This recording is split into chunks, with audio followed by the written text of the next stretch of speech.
talking about today? Are we talking about... We are talking about the fine 2019 film from famed auteur Mike Flanagan.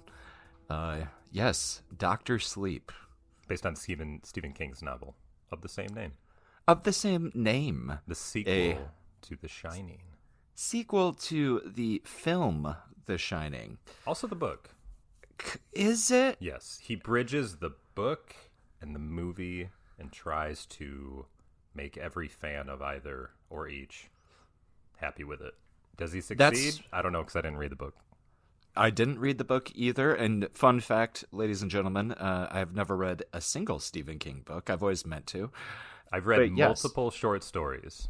I've read the collection of short stories that are in his really cool books that came out in the late 70s, early 80s, but I've never actually read a novel by Stephen King. But I'll probably get up to that next after I finish one of the short story books. Yeah, like it's something that I'm not against doing. I heard he was a good author. He's sold some books.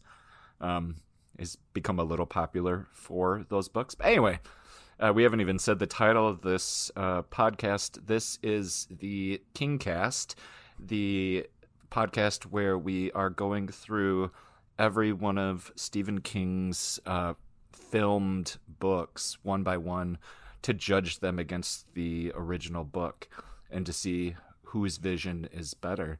Yeah. I'm Justin. I'm Aaron. And yep. At the end of every Kingcast, as we normally do, we will call one of three numbers that I believe is Stephen King's personal number and see if he answers this time. Now we're about 8 tries and haven't got anything yet, but I'm looking forward to this one. How many times, because we've tried it 8 times, but you've called the same one of these 3 numbers the same time every time. When do we switch to phone number 2? I think we should try that today. I think we should. Because you're really convinced it's that first phone number, and I'm telling you, it's probably not. Yeah. Last time that woman answered, and she asked you to stop calling, it was really awkward. And this one is Richard Bachman is the number that it goes to. But I hear good things that this could be actually Stephen King. Yeah. Richard Bachman was his fake name he used on a number of books that he wrote. Oh, son of a bitch. And then somebody realized it was King, and then it all came out. And he still published a few under Richard Bachman, even though everybody knew it was Stephen King. It's bizarre. I don't understand the need for an artist to do that, because we have a few cases where people have done that, like notable cases. What's the name of the country singer that decided to just have a totally different name for a while? That's a little different. Garth Brooks. Is it? He became Garth Brooks. Chris Gaines. Do you remember? Yeah. Did you remember any of that? It was a big deal. He was so popular then that he was saying, I'm going to be a pop artist now, and there's going to be a movie called The Lamb that's going to premiere to coincide with the release of the record. And then he puts the record out. There's no movie because he just got eviscerated by critics and the public at large for how horrible the pop thing was. However, I gotta hand it to him in that I think just recently Garth Brooks announced that there's an anniversary edition of the Chris Gaines thing that's coming out soon, which is pretty fun.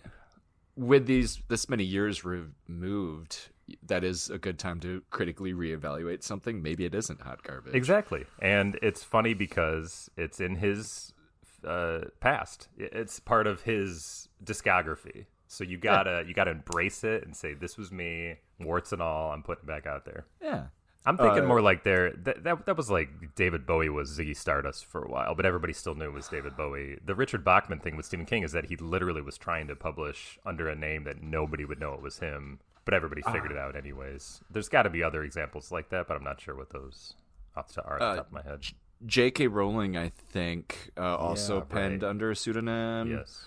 A ton of them do, and probably a number of them don't get found out. Yeah, and I mean, I guess that would be a good outlet if you wanted to try something completely experimental off of your brand. Yeah, and I think he was so prolific and bored, maybe, just with how you write a book, you release it, you write some short stories, you write stuff for articles, you release it, so on and so forth. Let's just have a little fun with it, and then he comes up with a pseudonym. Now, all I know about this book, we're talking about Dr. Sleep today, is that he wrote it in 2013, which feels like a little bit of a money grab. I don't know if he's that kind of author. think so. Again, I think he's so prolific and has done a little of everything that he's just keeping busy. And that was the time. He might have had that idea for years where he was thinking, I'm going to write, I want to know what happened to Danny Torrance. And then he finally got around to it. Yeah. Jokes aside, this is Aaron and Justin Talk Sequels. That's the name of our actual podcast. And this week we're covering Dr. Sleep. But we are changing it up a little bit. Last episode, if you tuned in, we actually ran our first commentary episode where we sat down and watched The Shining together, because I have had a hard time really understanding that movie and, in all honesty, Kubrick's work altogether. And so Aaron really just explained it to me. And so this week we're actually doing the traditional episode where we talk about Dr. Sleep, but we won't be commenting on The Shining as much. We won't be doing a breakdown. Visit us for the last episode if you want to really hear us get into The Shining. This movie. What did you think of this movie overall? I thought it was very much in the vein of Mike Flanagan's other work. It was hard to watch it. I wouldn't say hard. It was impossible and not worth it to pretend the movie was a film on par with The Shining or to be any sort of that movie. It just felt like it was another Stephen King adaptation, and I was familiar with the director, the writer, director, editor, that I knew it would have the feel of his movies and television work that I've seen, and I liked it. I went through his filmography and I haven't seen much of his previous work, but you can, when this movie starts out, they really go hard towards the Shining vibe when they're doing the flashback sequences, and they kind of use that as a bridge between the two movies. So you kind of get the vibe, and then you kind of see the vibe change into more of a modern horror aesthetic, which is where it turned into kind of a shoulder shrug for me. The last half of this movie was basically any horror movie I've seen in the last 10 years. I agree. All horror movies are kind of like that to me. So I just try to enjoy the atmosphere. And even though horror movies nowadays, to me, seem more formulaic than original, each one seems to have a couple clever ideas, and that's kind of what I look out for. And Dr. Sleep had a number of them, and that's what I enjoyed about the film, and it made me keep watching it.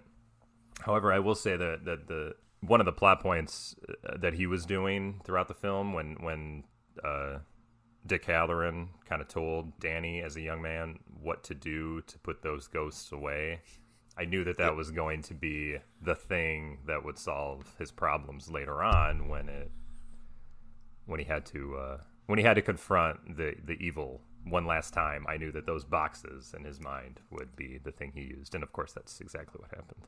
Yep, I was totally waiting for that too, and just as you would expect, it doesn't necessarily make a lot of sense, but it kind of does, and this is that kind of movie where you just kind of go, yeah, that kind of works, and you move along.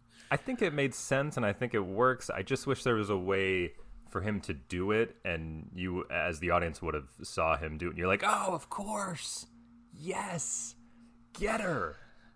But it wasn't like that, because I just knew, well, that's obviously going to come into play.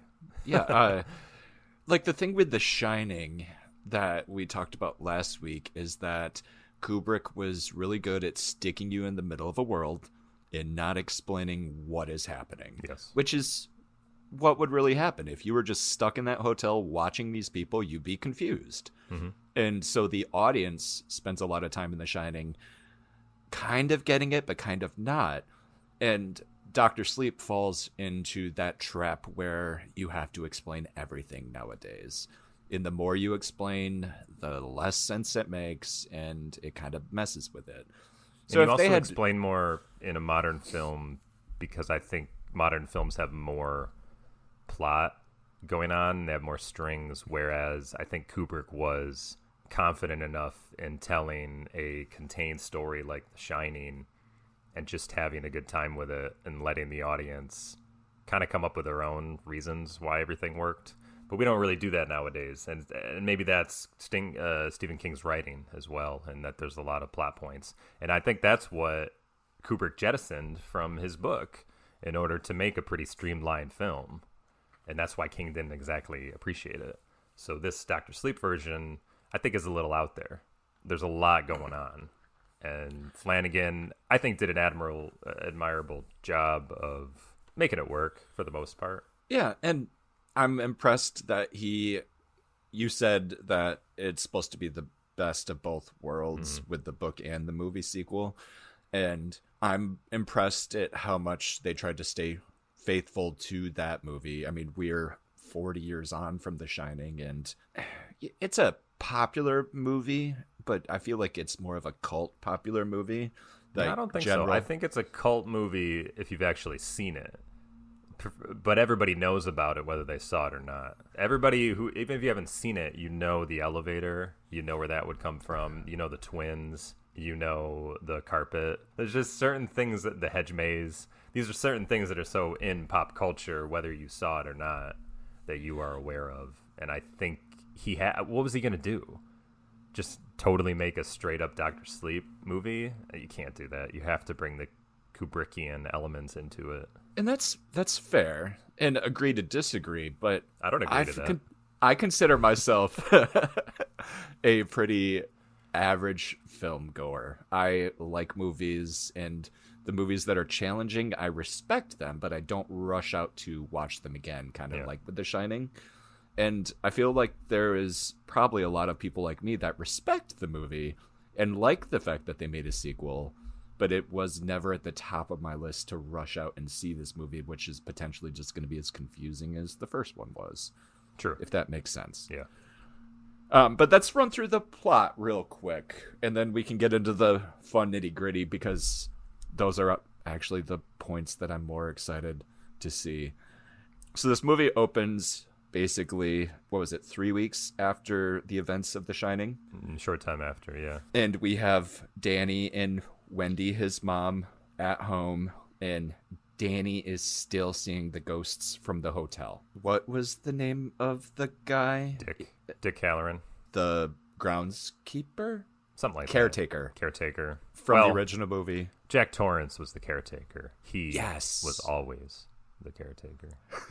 No, Dick Halloran, I feel like he was a maintenance man. He probably handled the boiler, probably fixed the snowcats when they broke, things like that. The last time we saw him, he had an axe sticking out of his chest because Danny's dad had killed him. He was dead. But now we see him as a ghost hanging out with Danny, and he teaches Danny how to basically lock these ghosts away in his mind. Yeah, the way he explains it is the ending of The Shining, everybody escaped, except for Jack, escaped the Overlook Hotel. But Danny's shining was so powerful that the ghosts want him. They feel empty now that there's nobody at the hotel because it's been officially closed down. So they're seeking Danny out. So Danny's having visions of all those ghosts that were at the Overlook Hotel, and Dick Halloran, his ghost, is telling Danny, he's a nice ghost, is telling Danny how to lock away all those ghosts that want him because of his incredible shining power. So let's just cover this now, just in case I forget it at the end.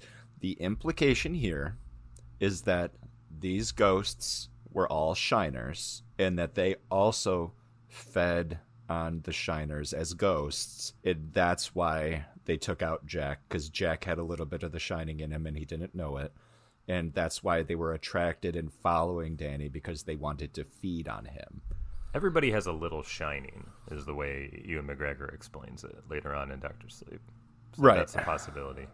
I don't think that's important in The Shining, and it's never touched on in The Shining. And this always reminds me of the Metachlorians in Star Wars. Yes. I don't think there's any need to explain it. But yes, I assume this is a Stephen King explanation. I assume this is because he wanted to make a sequel book. What is he going to do? He wants to go into it a little more. Why Danny is still haunted by these things. So this is his explanation, I believe. And this movie also...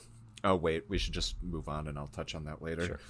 Danny figures out how to lock up these ghosts, and we fast forward. Lock boxes in his mind. Lock boxes in his mind. many. Because of many ghosts. But it also, I like it because it showed that Danny, even as a young boy, it showed his power, and he wasn't afraid anymore, and that's what I really liked about it. Like, he's like, I got to take care of this bitch in the tub, and he just went into that bathroom and made it happen. It was pretty amazing. Yeah, it was a really good scene. Yeah. But screw it, I'll talk about it now. Another thing that this movie does is it kind of turns The Shining into a mutant power, and everybody has a slightly different Shining. Yeah. And you could actually you can make baseball cards for all the different people with Shining, and so they could list their abilities so we could keep it straight. Yeah, it's a lot of details for whatever reason. There was no need for them to use the power to defeat the evil in the first movie. There just wasn't any need for that. But this whole second movie is predicated on the fact that Dan needs to come back and shine against shine in order to save the day. It's just kind of where the film was going. So I didn't think of it as a superhero movie necessarily, but I can see how it could be. Yeah, kind of. What we have here is another realistic superhero film like Unbreakable. There you go. If shining is a power and it's used against evil in this movie, yeah, it's a superhero movie. Let's just throw it out there. And boy, do we have some piece of shit superheroes in here. Well, before we fast forward with Danny, in 1980, they also do a quick cutaway to a little girl who has shining power, who is hunted down by some mysterious bad people. And we never see what exactly happens to the little girl, but we see just this group of people overhead like converge on her. It was cool. It was cool imagery. It's Rebecca Ferguson, beautiful Rebecca Ferguson, who I know from the Mission Impossible movies with Tom Cruise. She was in 2 of those. Was she plays the wife? Rose the Hat. No, she wasn't the wife. She was like another agent. She plays Rose the Hat, and she wears a hat. Everybody wears a hat, actually, in that group. And yeah, they prey on the children who have the shining, and they eat their steam, which is like your death breath. And the more afraid you are, you scream it out, and it's way more condensed. It's more succulent, and that's how they stay young forever, I guess. Yeah, apparently you could. This is kind of like a Highlander mix into the superhero genre. By killing each other, they can live longer until, obviously, if there's only one left, they're the last one, and they will get to grow old and die. Sure. It's Highlander as well. Shit. Yeah. Well, Highlander, he would cut off the heads, right? And then you get like their soul. Is that how it worked? A lot of lightning involved, though. And they were all fighting towards the prize, and that would be knowledge. And when the last Highlander was there, which is why in part 2 he's an old man, because he had killed all of the other Highlanders, and he was just aging, and he was going to die. So yeah, we have Highlander and Doctor Sleep as well. Well, here's my question. Yeah. If all you're gonna do with your long life is to be a traveling gypsy, I don't understand why anyone would want to live seemingly forever, and you don't do anything with it. They have no family, they have no kids. I don't know. Maybe they did these things in the past. The old dude that ends up dying, she talked about him like he was Alexander back in the BC ages. Yeah. Roman. She had fights with Ben-Hur, or he had fights with Ben-Hur and stuff, and witnessed the crucifixion. She was going on and on about him. Yeah, these things are very, very old, so I guess they probably tried houses at some point and figured out that it was too much of a problem. And it also goes with the addiction theme. The Shining had a definite addiction theme with his alcoholism, Jack Torrance's alcoholism running through it, and his anger issues, obviously. And then this one is about Danny Torrance's recovery and alcoholism, and The Shining is a little bit like that too. So maybe their desire for the steam, they don't even know what they want to do with their lives. They just have to have it. It's their fix. So it probably goes along with that drug theme. That's pretty good. And, we find out that years later, Danny has basically just turned to alcohol to... The concept, I think, there is that he became a drunk to deal with the fact of the Shining and all of the things that he still sees. And he's like Professor X. He always hears voices. Yeah. People are always bothering him. He can hear everybody's thoughts. And I think alcohol is the only thing that would keep it away. We see him going home with a woman and waking up naked in her bed with her dead next to him. I didn't realize she was dead. I didn't until the end of the Yeah. movie where she popped up as where the kid popped up as the ghost too. That's fucked up. This movie in children is my biggest pain point. But yeah, he wakes up next to this woman that he met at the bar, and she had OD'd and she was dead. And Danny, being a drunk alcoholic loser, basically takes the money out of her wallet and leaves her living little boy who walks into the room to hang out with the mom's dead body. So we established pretty quick that Danny's not great. Well, if you want to show a scene of him hitting rock bottom, that's a pretty good way to do it. And that's exactly what happens, because after that moment, I think he realizes he's got to get his life together. And that's why he moves to this small New Hampshire town, I think. But again, I don't think he knew. Maybe I have to watch it again, that he knew she was dead. I think he thought she was just passed out, and the kid wakes up and he's just like, I gotta go, here you go, and he just puts her on the bed. She goes, I'm sure she'll be up in a little bit, okay, bye. But then you find out later that she died, obviously, and because then her ghost has been, and the child's ghost has been haunting him. And the kid starved to death in the apartment because nobody found him. Yeah. That's fucked up. Or he he could have done anything in that apartment. Ewan McGregor, man, I mean, even in Train Spotting, there was a dead baby, and he doesn't have a lot of luck with those kind of situations. I think he puts himself in these situations. He really does. He has to get help. Ian, we're here for you. Yeah. So yeah, he moves to a small New Hampshire town. He meets a guy, Billy, and the guy has a good feeling about Danny, maybe a little shine towards him. I guess that's the explanation, right? Is that he feels a little shine. Yeah. And he knows that Dan needs help, and I want to be there for him. Yeah. So I'll help put him up, finds him a place to stay, gives him a job. And we fast forward to 9 years later. I think it was 9 years. I didn't see that coming. 8 or 9. Yeah, it just, boom, just jumped ahead. I guess they just wanted to skip over when he was getting himself together. I thought it was probably going to be more consistent from, okay, he hit rock bottom, he's moving on, and then all this stuff comes about. But yeah, they had to skip ahead. There's one detail before we do the skip ahead. The guy also helps him get a job at a hospice. Yeah. I think that's what it was. Definitely. Well, people are dying left and right. It's got to be a hospice. It's a pretty shitty hospital if that many people are dying. It's true. But I tweeted about this. The set design of the room where he gets the job. Oh, totally. Is pretty much the exact same as the room where Jack got his job as the caretaker of the hotel. Yeah. Is there significance to that other than just a fun Easter egg? I mean, I think it's a fun Easter egg. Something. But I called it in the tweet where I said that Jack took the job that kills him in this room. Is Danny taking a job that's going to kill him in this room? And it's not directly tied to the job, but it was the first call that we might see Ewan McGregor dead at the end of this. I see. Yeah. I didn't know whether he was going to live or die. I didn't really know where we were going with him. I just knew he was going to use his lock boxes. That's all I knew for sure. So we get 9 years later, and Danny's just kind of living his life, but he has made a shining pen pal.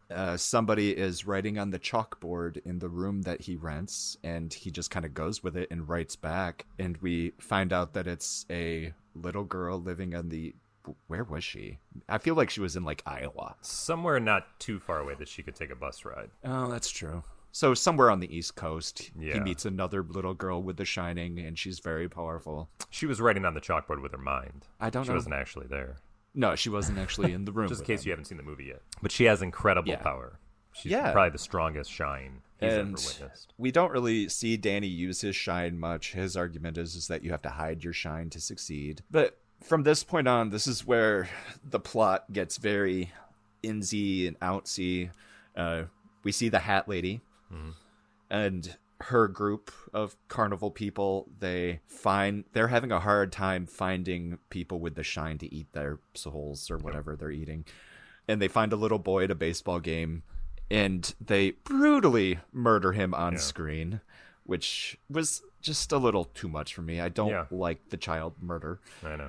Once you become a parent, suddenly you can't handle those kind of things as much. Yeah, things that are really funny when we're teenagers. No, child murder was never funny as teenagers. I don't know how they shoot those kind of things. It's got to be tough. Especially for that young actor. Yeah. Like, All right, little Alex, just start screaming. No, a little more. Imagine the knife entering your stomach. Like, oh. But they're game for it. They do it. Yeah, I blame the parents. So we have that, and it sends a shockwave to other shiners that this kid has been murdered. The little girl who has the shine. What is her name? So I don't keep calling her little girl. Like Abracadabra. Abra feels this. She uses it as an opportunity to find Danny, and she wants his help to track down the little boy's body so that she can figure out where the carnival people are going next. Yes. She, in some way, entered Rose the Hat's mind and understood exactly what this group of gypsy travelers do. They prey on other shiners. They murder this little boy. They got to be stopped. And she knows that her friend Dan is a shiner, and maybe they can work together. So she travels to New Hampshire to tell Dan about this. But yeah, she needs to touch something that the little boy had, because one of the travelers had put on the glove, which she saw in her mind. So if she touches it, she'll be able to track them wherever they are in the country. Which is a pretty specific and cool power that she knows about. That's fine. Yeah. She's definitely like the Professor X of The Shining people. Yeah, she's got unlimited power. And Rose, in turn, has now seen her. So Dan tells Abra that you got to hide it away. Just forget it. I don't want anything to do with this. You'll be safe as long as you hide it away. But I forget exactly why, but he comes to the realization that they're already after her, and there's no going back now. He has to help. Yep, and it turns into a road trip movie. I feel like it was because Danny sends her away and she goes home. Yeah.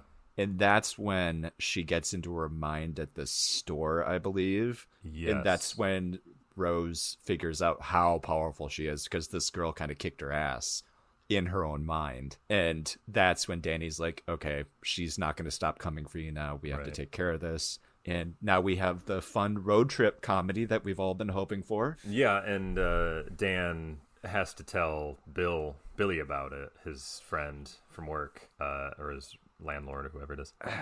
And he goes along with it. I think he has a good way of responding to it, like anybody would in the real world if you told them about this, where they wouldn't just call you an insane asshole and forget about this, you're stupid, you're crazy, this is dumb. They probably would be like, all right, look, I'll go along with it. I don't believe this, but I'll help you out. What follows was hard for me to even keep track of. Like, Danny and his friend find a group of them and they kill them all. Well, they find the glove, so she's able to touch the glove. Right. And they have to tell Abra's father all about this too, and he thinks it's all bullshit and is just like, what are you two grown adults messing with my daughter for? But she convinces him, Abra convinces her dad that it's real. So then now he's like not truly a believer, but he understands that her life may be in danger, so he wants to help. So they come up with a plan where they just have to get the travelers to a secluded area where they can kill them, basically, with hunting rifles. So she, like, you know, we don't need to get too far down the rabbit hole. Basically, they just trick the travelers into going here. They basically kill everybody except one who has a power. Her mutant power is to men will do whatever she says. I think it's men. I don't think she has that effect on women. I think it's just men. So she gets Billy to kill himself before she is taken out. Or no, yeah, she dies too. Yeah. And so, yeah, this is just, I liked Billy. He was a nice character, but yeah, it just seems like he was there to be killed eventually. Yeah, like I had to get rid of him. I don't know what they knew what to do with him beyond that anyway. Yeah. And then how did Abra's dad die? The one, Rose stayed back because she was too close to the situation, and they knew that Abra would be able to track them if they were coming upon. So Rose stayed back, and then her right-hand man or boyfriend, whoever, what's his name? Something Crow, I forget. He wasn't there as well. He actually went to Abra's house.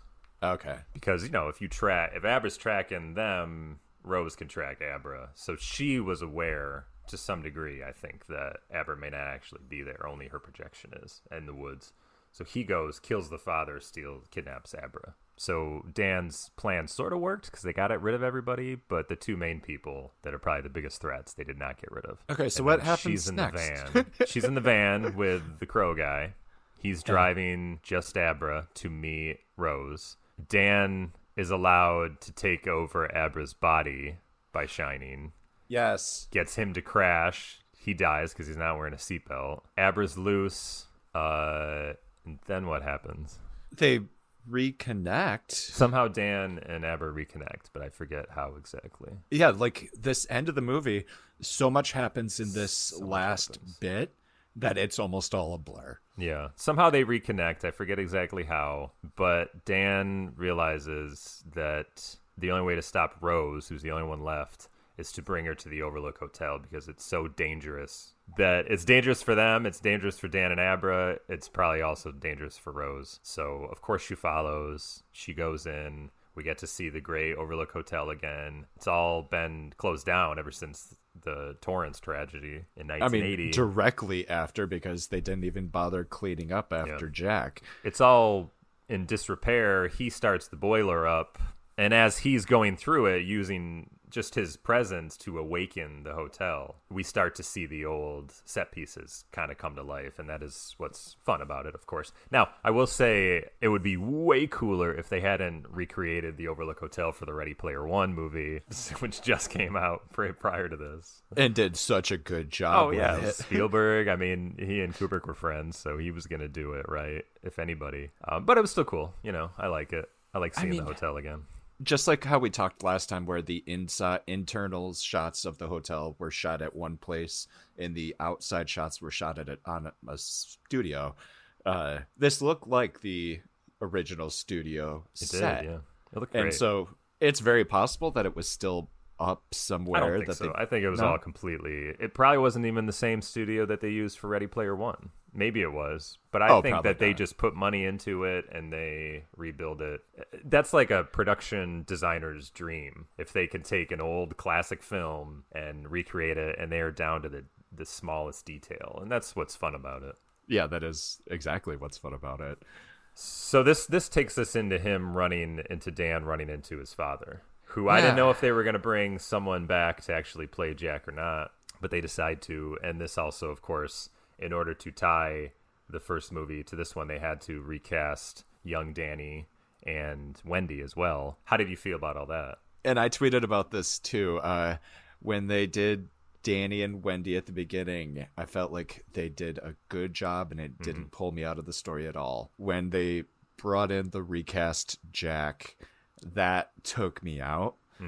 And my question to you is, if you're recasting for a famous role, are you recasting just to mimic the original actor, or are you recasting to try to capture the character? Well, I'll answer how Flanagan answered it, in that he said he went over in his mind for months on how to do this exactly. Do you just digitally insert them and try to make them look like how they looked back then, or do you just recast them? He decided to recast them. He said, no matter what I choose, it wouldn't make anybody happy, or wouldn't make anybody completely happy, but you recast the character, not the actor. So he wanted to recast Dick Halloran, not Scatman Crothers. He wanted to recast Wendy, not Shelley Duvall. See, that's so funny, because if that's what he was going for, he totally failed, because all I saw was caricatures of the other actors. I saw the actress too who did Wendy did an excellent Shelley Duvall. Yes, exactly. Yeah, she was doing really good. Now, Henry Thomas, I don't know if you realized, is the guy who plays Jack Nicholson.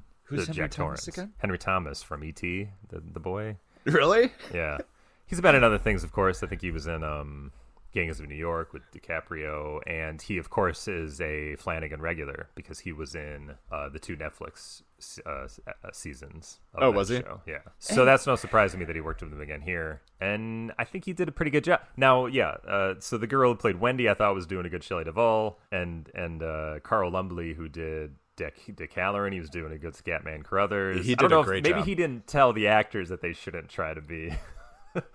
Now, Henry Thomas did not do a Jack Nicholson impression. They just made him look like it. That's where I think they should have been consistent, or no. He really should have tried to do a Jack Nicholson impression. I had to watch this ending twice, and the second time it didn't bug me quite as much. So I think it's fine overall. But that was the one recasting that threw me for a loop. Yeah. When he was in the hotel for a while, it kind of became clear to me that he was probably going to run into Jack, because there was obviously unfinished closure there that he needed, and his father tries to get him to drink again because he's now Lloyd the bartender. Yes. He doesn't say he's Jack, or he doesn't even say he's the caretaker. He says, I'm Lloyd, I've always been the bartender. But Dan doesn't go for it. He doesn't drink his imaginary booze.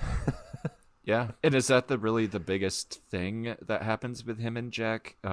We just get some reaffirmation that Danny has changed his life. It's like solidified. I think that was the whole point. And then Rose, of course, comes into the hotel. Dan unlocks all the lock boxes of all the ghosts, and they attack her. But of course, they take her out, but they're still there. They're powerful, and they want Danny as well. So then they inhabit Danny. And I think he actually has his father now in him. And then Dan Torrance becomes the axe-wielding maniac who tries to kill Abra. So now she's stuck in the hotel, and he's got to chase her down. But he's conscious enough that he can pull Dan back to the front, and that he lets her escape. And what he was doing in the boiler is that he was setting it to destroy the whole place, and the whole place goes up in flames. So the way I read it is that this is kind of the ending to Stephen King's book, The Shining. Yeah. And that they survive and they defeat the house, but I never read the book, so I don't know. So this was also Flanagan's way of correcting what Stephen King felt was a mistake in Kubrick's film, because he omitted all that happy ending stuff. And then we cut to Abra in her bedroom,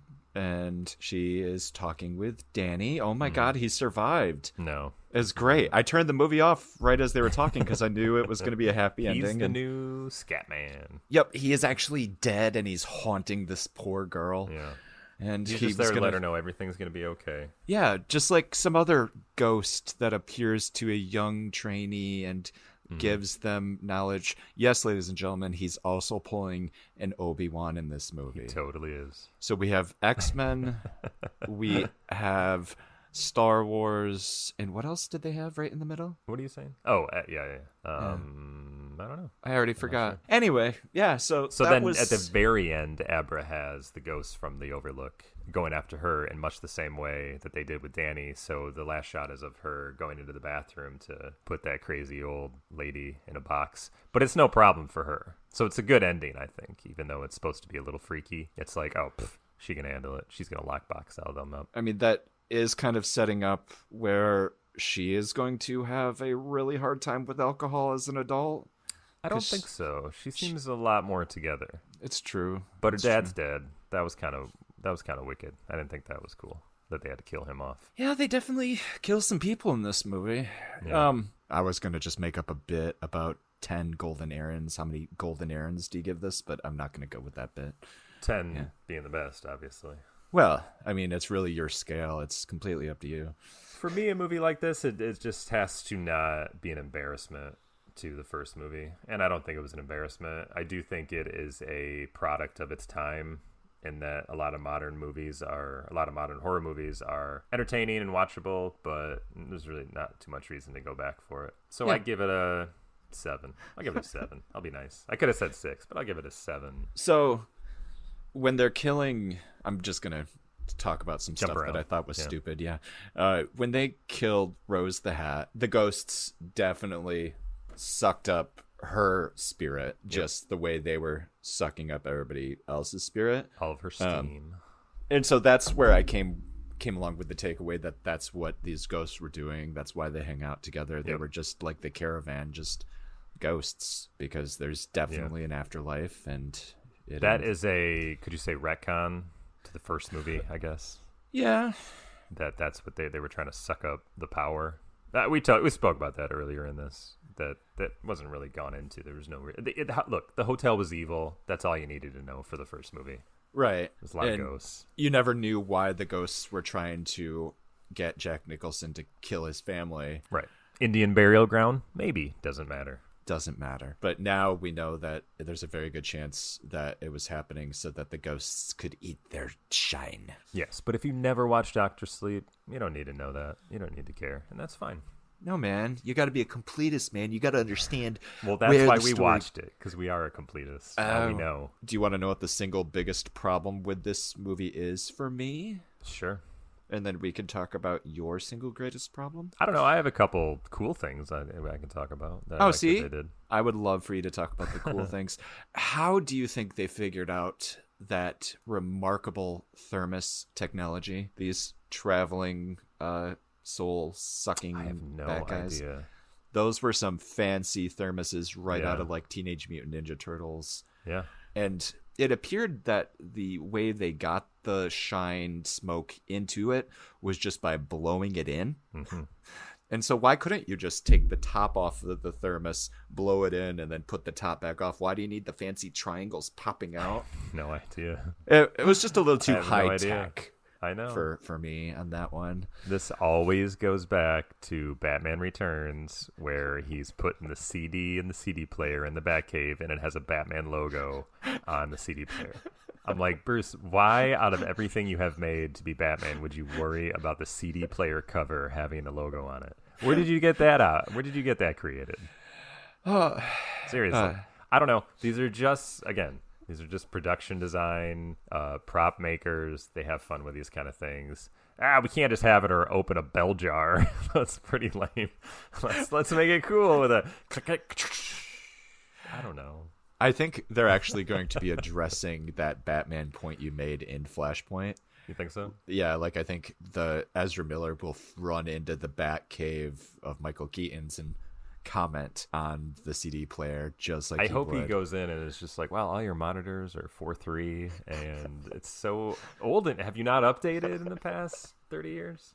It's a classic Bat Cave. Yeah, that would be pretty great. I liked how when Abra witnessed the murder of the young boy, the baseball player, that it was so powerful that we saw murder appear on his chalkboard. But I liked how how they subverted it, and that in the mirror he saw red rum, and that she was putting murder on the wall. Whereas obviously in The Shining, he's writing red rum, saying red rum, and it was only when she looked in the mirror did she realize that it said murder. So anyway, it's fun. It was a fun little subversion. I like how they changed it around like that. That was fun, but it is a little like somebody saying, wow, I can't believe I have The Shining, and then winking at the camera, saying the title of the movie, and the movie was all I was getting at. Oh, I see. Yeah, just those winky little nods to the audience that aren't necessary. Yeah. What else? I thought Carl Lumbly, the actor, did a pretty good Dick Halloran. I thought it's hard to do with Scatman Crothers. I texted you about this. I never got a response. But I thought it was interesting that in one of I think it was our Blues Brothers episode, we were talking about the great Joe Morton. And I was like, was he the Mantis? In the 90s, there was a show that Sam Raimi created or produced. It was about this black superhero. He was a professor or a scientist, and he was paralyzed. But he created a suit, this exoskeleton, that would allow him to walk upright, and then he had like a flying vehicle, and he was a superhero called the Mantis. It was hilarious. It was bizarre. I always thought that was Joe Morton for some reason, the guy from Terminator 2 and various other things. It was not. It was Carl Lumbly. I had no idea. So it was actually him who plays Dick Halloran in this movie, and he's also Isaiah Bradley, who's the black Captain America, or not Captain America, but one of the black super soldiers in Falcon and the Winter Soldier. So we've seen him very often lately. Yeah, he's had a busy few years. That's nice. Yeah. I like when an actor like gets his second wings like that. Yep. I had something, and you wanted to talk of Ewan McGregor's a good actor. You always bring this up. These actors that have been with us for like 30, 40 years have had successful careers. You're always like, are they good? And I'm like, well, they can act. Of course they're good. What are you talking about? What is your question here? See, my question with Ian McGregor is a little different this time. Ewan McGregor. It's less that he's good. Like, it's very clear that he is a great actor. I have nothing but love for him, and you never watch an Ian McGregor movie going, oh, that's Ian right there. No, he's playing that character, and you see the character. True. But my question for you is, we get excited every time he pops into a movie that we're interested in, but he has also made a giant pile of other movies that I've never seen, don't care about, and it just surprised me when I looked at the huge filmography that he has that I haven't paid attention to most of these. And so, like, Does he get to just do whatever he wants because he was Obi-Wan Kenobi and he's going to be forever loved? I don't think that's true. I mean, so he was one of the only good parts of some shitty movies? No. How dare you? I don't think that's it. An entire generation has grown up that way. I know, and they all liked Ewan McGregor as Obi-Wan. And Revenge of the Sith. Most of these millennial. What's below millennial? Gen Zs? Gen Z. The Gen Z kids love above millennial. They're above millennials. They love it, really?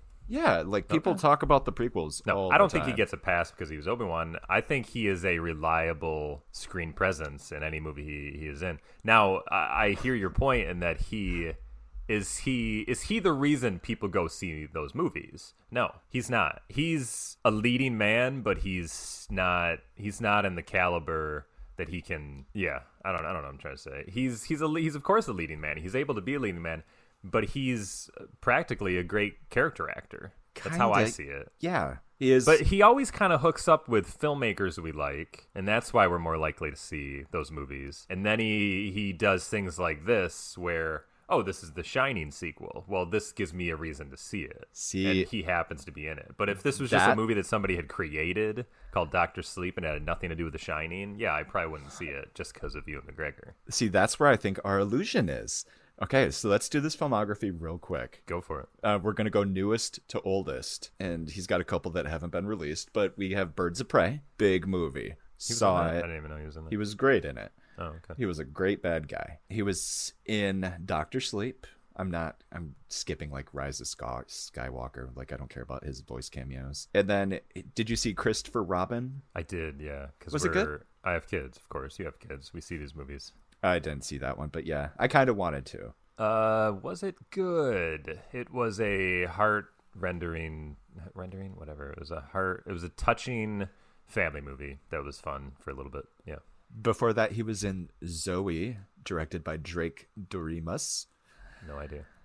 He was in Beauty and the Beast. That doesn't count. That's right. We saw that, of course, because he played Lumiere. He was in Trainspotting 2. Did you see that? I haven't seen that yet. Nope.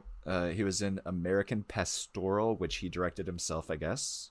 Our Kind of Traitor, directed by Susanna White. Jane Got a Gun, directed by Gavin O'Connor. I heard about that film because they had to reshoot, or they fired somebody off of it, and then Natalie Portman came in, or they fired the director. Something happened with it. I've never heard of it. Miles Ahead. Last Days in the Desert. He was in Mordecai, apparently. Yeah, with Johnny Depp. Son of a Gun. I haven't seen any of these. A Million Ways to Die in the West. It was just a little cameo, so that almost doesn't count. I don't remember him in that. What a shitty movie that was. Yet it was funny at like maybe once or twice. I love the idea that everything's so goddamn horrible back then, and that was what he was always like. People are dying left and right all the time. I liked it. Like it was so stupid. It calls out to my base humor and that. I'm just gonna finish out the teens. I think just my keep point going. Is getting made. Just go quick. I want to hear. August, Osage County, Jack the Giant Slayer, The Impossible, salmon fishing in the Yemen. Heard about it. Haywire, Fastest, Perfect Sense, Beginners, Jack Boots on Whitehall, Nanny McPhee and the Big Bang, The Ghost Rider. And that was... Ghost Rider was Polanski. I did see that. It was Polanski, yeah. So... he's also Irish, so it's not unprecedented that he would be pretty famous in Europe and do films that we don't really hear about in America too much. It's very possible that some of these are European. A lot of those movies are, yeah. But isn't it just funny that that's his last decade? Yeah. And we just think of him as this guy that pops up in these top tier movies. And well, it sounds like this isn't direct to streaming fare. It sounds like these are actually films that were in theaters. I mean, so he's not like, so he is a cut above Val Kilmer, Nicolas Cage, Bruce Willis. He hasn't had to sink to their level of doing De Niro, for God's sakes, like, and Al Pacino. He hasn't had to do any of that shit. He probably could if he wanted to. I could go back further and kind of put these are all the kind of movies he made after 2005 when Return of the Sith or Revenge of the Sith came out. Isn't that a good place to be, though, where you can headline a blockbuster Warner Brothers film, but also just act in anything else you want and not even have to be the lead? Yeah, and people That's cool. still think of you as, oh, that's Ewan McGregor. People still think of you as the guy from as Obi-Wan and Trainspotting and other and Moulin Rouge for sure. Yeah. Yeah. These are huge films he was in, so yeah, I think he can trade on the fact that he's done his job and now he can just have fun with it. But if you want to call him up, Disney, and want him to be Christopher Robin in a reimagining of Winnie the Pooh, hey, I'll be there. That's a pretty good place to be. I mean, next he's got the Obi-Wan TV show, and I'm kind of excited for that. It really depends. I hear like it was basically the idea was Mandalorian, that he was going to be keeping a young baby Skywalker, Luke Skywalker, and trying to keep him safe. But they dropped that idea because of the Mandalorian. So I don't know what they're going to do with it now. Yeah, I'm very curious. Sounds like it's an afterthought. That's the only problem. I really like the idea that Hayden Christensen is in it. But as Darth. Right? Yeah, like if Hayden is Darth and never takes off the mask, like that will be such a bummer. You're never going to see him, and you'll only hear James Earl Jones. What's the point? I need to see the scarred face of Hayden Christensen and a rematch that occurred at some point. Yeah, that's true. That's like having Pedro Pascal be the Mandalorian and never see him. I knew at some point they would take off the helmet, but they didn't really need to. He has turned into like such a fan favorite. It's ridiculous. Yeah, he's pretty cool. And he is pretty cool. Like he has such range. Yeah. Like his characters are different in every movie. Anyway, that was the 2019 smash hit. That's a joke. It didn't make that much money. Smash hit. Did okay, but not enough. I don't think it warrant anything further. Yeah, I don't think it covered its budget. I think it did. It was. You son of a bitch! How dare you question me? I think the budget was 45. It made like 70 something. I know, but most of the time that doesn't cover marketing. Well, marketing is like 1/3 of. I'm making this up, but I believe it to be like 1/3 of the cost. So it got close. I hate that they don't include the marketing budgets in the project. When they say budget, whenever you see budget anywhere, they're talking simply production budget. Yeah, to make that movie. It's not the total cost of that movie, and that's frustrating. Hey, look, you know the way these production companies are, loopholes, tax loopholes, and write-offs. They probably did fine. Yeah, they were probably A-okay. And you know what? Stephen King, I think he liked it, so that's what matters. If Stephen King, director of Maximum Overdrive, liked it, then that's all that matters. I was going to ask you, what did you think about Falcon and the Winter Soldier, since I brought that up a little bit? I absolutely loved Falcon and the Winter Soldier. Oh, good. I enjoyed it. I feel like they earned where they were going, and they stuck the landing, and this is my phone background right now. Yeah. Yeah, I'm a Sam Wilson as the Falcon fan, and I've been reading the comics where he has 2 series where he was Captain America, because Steve Rogers' super soldier serum went bad on him, so he aged to like 90. Really? So he couldn't be Captain America anymore. So he became director of S.H.I.E.L.D., and then he gave Sam the shield and let him be the new Captain America. And that went on for a while, and then, of course, they brought he de-aged again, and he was Captain America for a while. And then I don't know, I haven't got to this series yet, but for some reason Sam becomes Captain America again. Anyway, but I thought they did a pretty accurate job with the costume. They did so good with the costume. That was fun. I didn't care for his long tirade speech at the end. Like, that was so lame. It was... I don't know. It almost got there, so I gave it props. But yeah, it was missing something. And I like the terrorist idea, but Carly Morgenthau is not a villain. It's some young, freckle-faced girl. I just could not get it. I'm like, I know you're trying something new, Marvel, but this is not a villain. This is not a super villain. And yeah. Bizarre. They kept calling her by her full name. Yeah, they did. It's because they were angry at her, and they needed to tell her she had to go to her room. Carly Morgenthau.